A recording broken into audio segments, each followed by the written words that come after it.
Praise the Lord. Hallelujah. Good morning. સવારની સલામ. પ્રભુ તમને પુષ્કળ આશીર્વાદથી ભરપૂર કરો. પ્રભુ કહે છે તારા વિશ્વાસે તને સાજી કરી છે. શાંતિથી જા. ઉઠીને ચાલીએ જો તારા વિશ્વાસે તને બચાવ્યો છે. અને મિત્રો, ઘણી બધી વખત જ્યારે આપણે એવી નબળી પરિસ્થિતિઓમાં વિશ્વાસ કરીએ છીએ ત્યારે આપણે કલ્પી નથી શકતા એવા અજાયબ રીતે આપણા પ્રભુ આપણને મદદ કરે છે. બહુ શરૂઆતની વાત કરું. નવો વિશ્વાસમાં તો અને આ અંગત સાક્ષી એ તમને પ્રોત્સાહન મળે, હિંમત મળે, એના માટે આપું છું. બીજા કોઈ ખરાબ ઈરાદાથી નહીં. એ ઈશ્વરની સમક્ષ આ સાક્ષી બીજાઓને માટે હિંમત આપનાર, બળ આપનાર બની રહે, એ મારા હૃદયની પ્રાર્થના છે. જ્યારે મેં શરૂઆતમાં મિનિસ્ટ્રી શરૂ કરી ત્યારે હું બહાર નહોતો જતો. 2014થી લઈ અને 2018 વર્ષ સુધી, 2018ની સાલ સુધી મેં ઘરમાં રહીને પ્રભુને આગળ શીખ્યો. નહીં આપણે ડાયરેક્ટ જવું, એ પણ ઘણા સમય સુધી મેં રાહ જોઈ ઈશ્વરની આગળ. અને ત્યારબાદ એક ચોક્કસ સમયે મિનિસ્ટ્રી તરીકેની જાહેરાત કરી. અને એ સમયો દરમિયાન હું નાની જોબ કરતો હતો કોલેજની અંદર, પ્રવાસી શિક્ષક તરીકે, વિઝિટિંગ ફેકલ્ટી, અંગ્રેજીમાં વિઝિટિંગ ફેકલ્ટી અને ગુજરાતીમાં પ્રવાસી શિક્ષક. અને લગભગ સમજો ને, મને લગભગ મહિનામાં 10-15 બહુ જ કહેવાય, પણ 10 થી 12 ક્લાસ મળે. અને એમાં પણ આખું વર્ષ નહીં. જુલાઈમાં શરૂઆત થાય, પછી ઓગસ્ટમાં ફરી રજાઓ, સપ્ટેમ્બરમાં એક્ઝામ, અને ત્યારબાદ દિવાળી આ લોકોનું વેકેશન હોય નહીં, સ્કૂલ કોલેજમાં જે એમના ફેસ્ટિવલ પ્રમાણે બંધ રહે એ પ્રમાણે બંધ રહે. નવેમ્બર ભણાવવાનો, ડિસેમ્બર જાન્યુઆરીમાં મારું સત્ર ઓછું હોય, અને માર્ચમાં ફાઇનલ એક્ઝામ હોય. અને પછી 2 મહિના બંધ હોય. અને હું વિચારતો કે પ્રભુ કેમનું થશે. એ સમયમાં હું જાતે 2 વ્હીલર પર કોઈની ને કોઈની સાથે જતો હતો. મેં સમયો દરમિયાન ઘણીવાર ટીમ બનાવવા માટે પ્રયત્ન કર્યા, પણ ઘણીવાર એવો સહકાર ના મળે. લોકોના હૃદયને આપણે ઓળખી ના શકીએ, મનને ઓળખી ના શકીએ. ઘણી જગ્યાએ બાયપાસ કરીને એવી જગ્યાઓ પર જાય, બીજાઓ જે આવે કે નહીં, આપણી સાથે લઈ જનારા લોકો, મહત્વ એમાં ત્યાં મહત્વ આવી ગયું હતું. પ્રભુનું મહત્વ એ સમયમાં એ લોકોમાંથી ચાલ્યું ગયું અને જે હું શરૂ કરનાર હતો એની પાછળ એ લોકો પડી ગયા હતા કે તમારા કરતાં અમે બેસ્ટ, અમે જૂના, અમે સારી પ્રાર્થના કરીએ, અમે સારા વચનો આપીએ. અને હું તો નવો જ હતો એટલે હું બહુ શાંત રહ્યો. ખાસી મુશ્કેલીઓ સમયમાં વેઠવી પડી. સાથે આર્થિક પ્રશ્નો પણ ઘણા બધા હતા અને એ સમયો દરમિયાન મારા ઘણા બધા ઓપરેશન થયા. પથરીના જ લગભગ 4 ઓપરેશન થયા. સ્કોપી ગણતો નથી હું, પણ એ સમય દરમિયાન ઉપરાઉપરી સ્ટોનના ઓપરેશનોનો મારે સામનો કરવો પડ્યો અને ગોલ બ્લેડર પિત્તાશયનું પણ બહુ મોટું ઓપરેશન થયું. કોઈ એવા વ્યક્તિઓ હતા નહીં કે હું જેમને કહી શકું. મને કોઈ ઓળખતું જ નહોતું. ચલો કદાચ મને કોઈ સેવક તરીકે કોઈ મદદ પણ કરે, પણ મારી ઓળખાણ પણ કોઈ નહીં, કોઈ જાણે નહીં મને.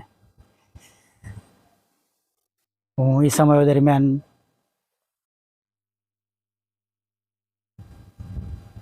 એક એવી રીતના કામ કરનાર વ્યક્તિ હતો કે જેની કોઈ ઓળખ હતી નહીં. અને ત્યાર પછી ધીમે ધીમે પ્રભુએ એ સમયોમાં એવું કામ કર્યું. ઘણીવાર મને એક્સ્ટ્રા ક્લાસીસ મળી જાય, કોઈ સેશન મળી જાય અને એમ કરતાં કરતાં પ્રભુએ મદદ કરી. એક ઓપરેશનના સમયમાં તો બિલકુલ પૈસા હતા નહીં અને હું 3 વાર પાછો આવ્યો હતો, મને હજુ પણ યાદ છે. એટલા માટે કેમ કે ડૉક્ટરે મને કહ્યું હતું કે હોસ્પિટલ સાથે મારો ચાર્જ સાથે 85,000 રૂપિયા મારા ઓપરેશનના થવાના હતા. મેં સરને કહ્યું, સર 85,000 તો છોડો, 8,500 મારી મહિનાની એવરેજ નથી. અને ખરેખર લિટરલી હું પ્રભુની આગળ નમી ગયો હતો. અને હું જે હોસ્પિટલમાં જતો હતો તેના વચ્ચેના એક રસ્તા પર ઊભો રહી ગયો અને સાચે જ આકાશ સામે જોઈને પ્રાર્થના કરી કે પ્રભુ, તમે મદદ કરી શકો છો.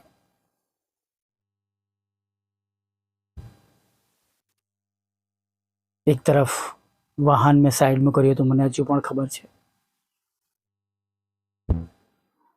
દુખાવો પણ એવો રહે. એક વખત ડૉક્ટર પાસે હું ફરી વાર ગયો. મેં કહ્યું ચલો સોનોગ્રાફી કરાવીએ અને પોઝિશન પ્રમાણે દવા લઈએ જેથી કરીને દુખાવામાં થોડો ફરક પડે. અને ત્યારે ગવર્મેન્ટની મહાયોજના શરૂ થઈ અને પહેલાં એની અંદર ખાલી હાર્ટનું જ હતું.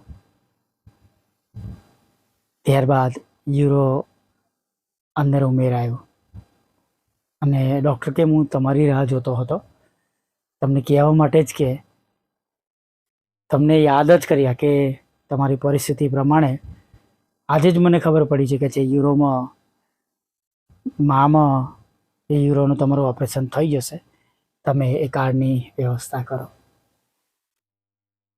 Praise the lord, hallelujah. ખરેખર કહું વાલા મિત્રો, ઘણીવાર કશું પણ નથી હોતું, પણ પ્રભુ બહુ અદ્ભુત રીતે મદદ કરે છે.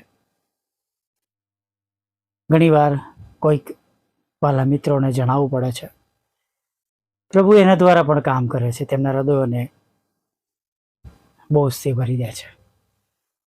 હાલેલુયા. પણ મુખ્ય વાત એ છે કે દરેક સંજોગોમાં, દરેક પરિસ્થિતિમાં તમારા અને મારા પ્રભુ આપણને સાચવી લે છે. હાલેલુયા. Praise the lord. આવી જ્ઞાનની પ્રાર્થના સાથે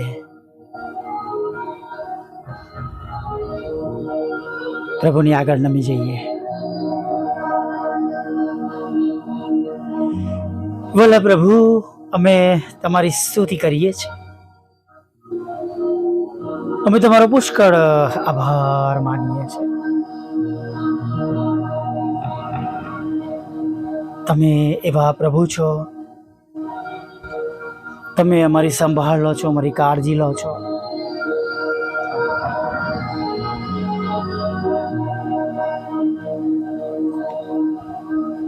અને પ્રભુ, તમે હંમેશા પ્રભુ અમારી પ્રાર્થનાઓ સાંભળો છો. અમારી પ્રાર્થનાઓને કદી તમે અવગણના કરતા નથી પ્રભુ.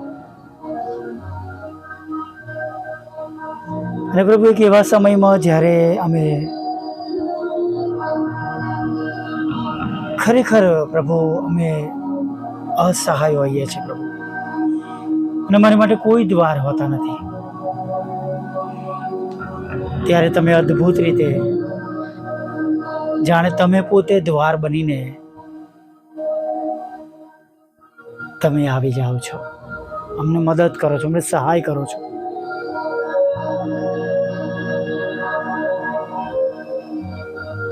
તેના માટે તમારો આભાર માનીએ છીએ પ્રભુ. આજે પણ તમે એ જ પ્રભુ છો. તમારા બાળકોને મદદ કરનાર જાણો છો, બેઠા કરનાર જાણો છો, સાજાપણું આપનાર તરીકે પ્રભુ તમે તેમના ઈશ્વર છો. તમે હિંમત બળ આપનાર પ્રભુ છો, પાપોની માફી આપનાર ઈશ્વર છો, અને ગમે તેવા પ્રશ્નોમાંથી બહાર કાઢીને સ્થિર કરનાર, નવેસરથી નવું જીવન આપનાર, પાપોની માફી આપનાર પ્રભુ છો.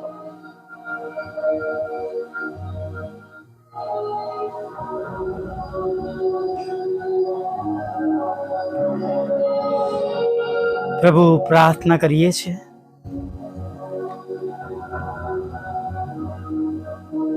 હમણાં પણ, અત્યારે પણ પ્રભુ, જે લોકો તમારી આગળ નમ્યા છે,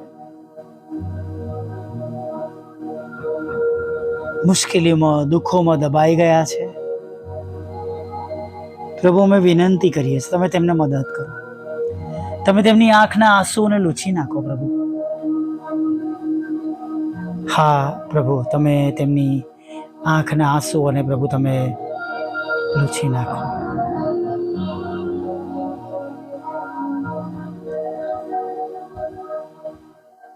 તેમના દુઃખને પ્રભુ તમે સાંભળો, તેમના ખભા પર તમે હાથ મૂકો, તેમનો વિશ્વાસ વધારો. અને જેમણે પ્રભુ હજી પર તમારો અનુભવ કર્યો ના હોય, તેઓ તમારો અનુભવ પ્રાપ્ત કરે. જેઓ અનુભવ કર્યો છે તેઓ ફરી વાર તમારી કૃપા દ્રષ્ટિ જોઈએ એવું થવા દો. માંદગીમાંથી સાજાપણું આપો, ઓપરેશનોમાંથી સાજાપણું આપો, જીવલેણ રોગોમાંથી સાજાપણું આપો. અને જે કંઈ રોગ નિદાન થયો છે પ્રભુ, અથવા જે કંઈ રોગ તેમના શરીરમાં રાજ કરી રહ્યો છે પ્રભુ, ઈસુના નામમાં એ રોગ નાશ થઈ જાય તેવી પ્રાર્થના કરીએ છીએ.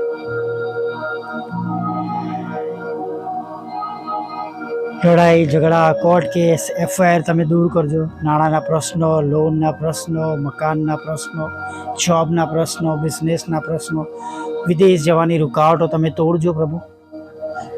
અને જેઓની નોકરીઓમાં પ્રભુ જોખમ છે, એમની નોકરીઓને પ્રભુ તમે સાચવી લેજો. એમની નોકરીમાં રહેલા જોખમો તમે દૂર કરજો.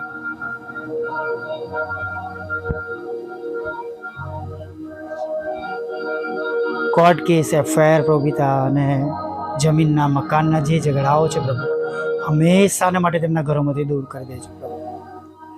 દારૂ, જુગાર, વ્યસન, પર સ્ત્રી, પર પુરુષોના પ્રભુ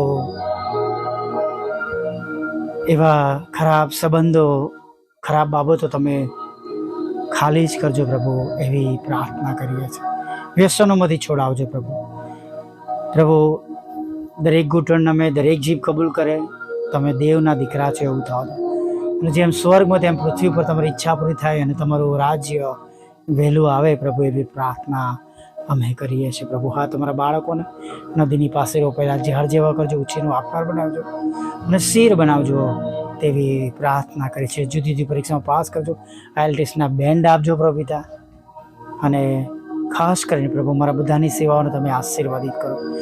પ્રભુ અમારી જેમ બીજા પણ સેવા કરે છે, અલગ અલગ ભાષામાં, અલગ અલગ દેશ, શહેર, ગામ, વિસ્તારમાં, તેઓની સેવાઓ દ્વારા પણ હજારો લાખો આત્મા જીતાય એવું થવા દેજો. અમારી મધ્યથી વેર ઝેર દૂર કરજો અને તમારામાં અમે એક બનીએ એવું તમે થવા દેજો પ્રભુ. અમારી પણ બંને બાબતો તમે સાંભળજો પ્રભુ.